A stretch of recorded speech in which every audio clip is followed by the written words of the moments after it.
This unit is about art and science and art and the illusion.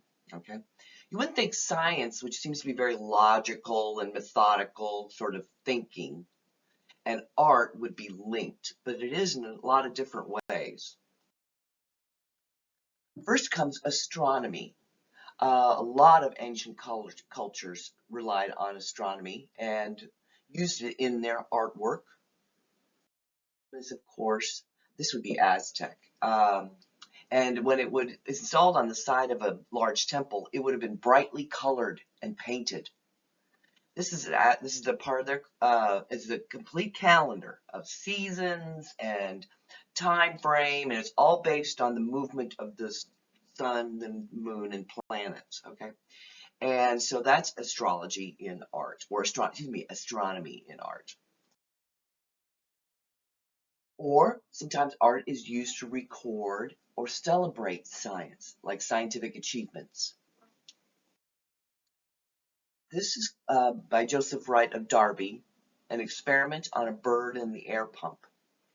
Now we've got strong tenebrism in this painting, which is highlighting the dramatic moment when this bird is going to basically be suffocated to death in a vacuum. They're showing off the new scientific discovery and invention of the vacuum, where it's airless. And the children, of course, look away and they're sort of horrified at the idea that this bird is sacrificing itself for the advancement of mankind. But this, especially in this particular time period, the Age of Reason, 1760s, 70s, 80s, this would have been a celebration of scientific discovery.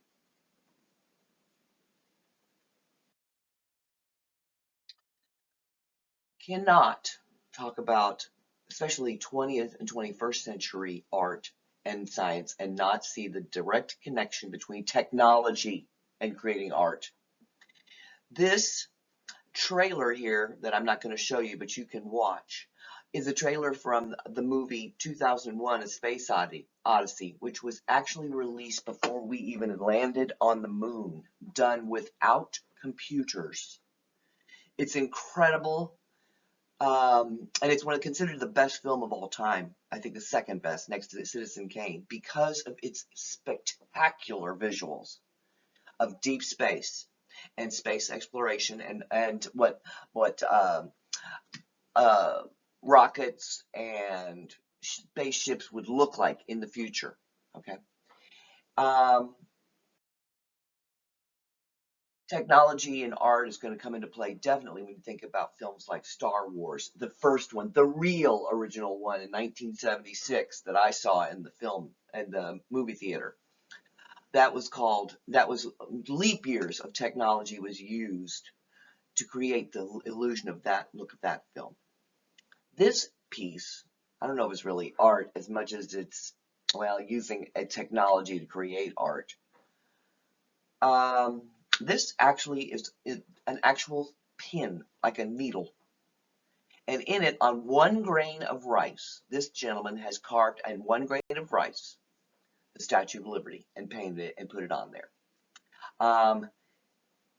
It's kind of fun, but I don't know how much of it's really fine art. This is using optics, which is a type of science, to create art. If you look at this Jasper Johns painting of the orange and green and white flag, and you look at that little white dot, look at it for about 15 to 20 seconds, and then quickly look at the one below with the black dot, the gray area. It's going to be red, white, and blue. You're going to see it, and that's because your optic nerve is being tired. And what you see is, of course, the complements. Blue being the complement or opposite of orange, and red being the complement or opposite of green, and white being the opposite value from black. Science and the mind. Sometimes I'm going to be doing something about art therapy possibly later, so that's really when we talk about science and the mind. This Kusama, who's very popular right now in installation work, she does these pieces that are just covered, a lot of it, with patterning of especially dots, and that's because she has some mental problems, and especially when she was younger. that led to hallucinations. And that overwhelming feeling that she's giving you, the viewer, as you enter these spaces, is meant to mirror what she experienced as a child. These are illusionistic works. Fool the eye, trompe l'oeil is the French term. And on the left, we've got the children, of course, are painted, but the bike is real. And of course, on the right, we've got a photorealistic painting. That's not a photograph, that's a painting.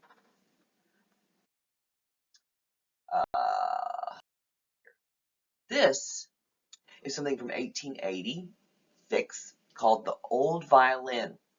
This is really one of the earliest pieces of photorealism that we see. And this William Harnett, the painting, of course, is all painting except the envelope, which is actually physically an envelope that you actually could open if you were allowed to touch it. And inside of it is the signature of the artist. Sometimes artists play tricks on you. This is the same sculpture from 3 different viewpoints called Encore. I don't know how this guy figured it out.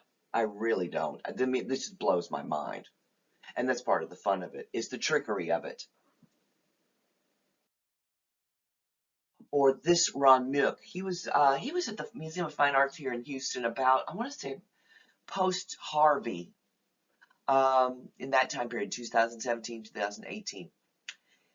This work is actually quite large in scale, but it's very realistic. All of his sculpture is.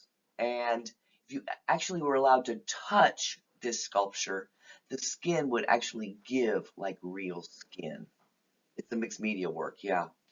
It's kind of meant to kind of, he's really impressing you also with his capabilities to be able to do this. Most photorealism and super realistic type pieces, they're actually kind of showing off their technical artistic skills.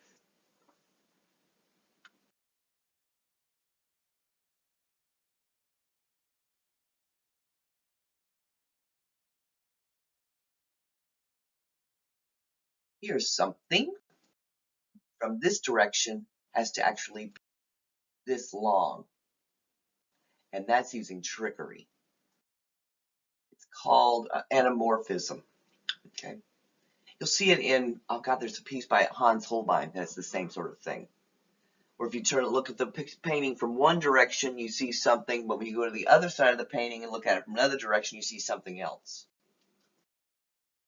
Or these type of fun fool the eye kind of pieces, like these Muellers. These are both, the one on the left is, of course, you can tell the drawn part is actually the part that looks like it's below. Okay, with the different like an atrium sort of scene with all those people around it, all over it. But on the right, the cars and the homes, of course, and the sidewalk is mostly is real.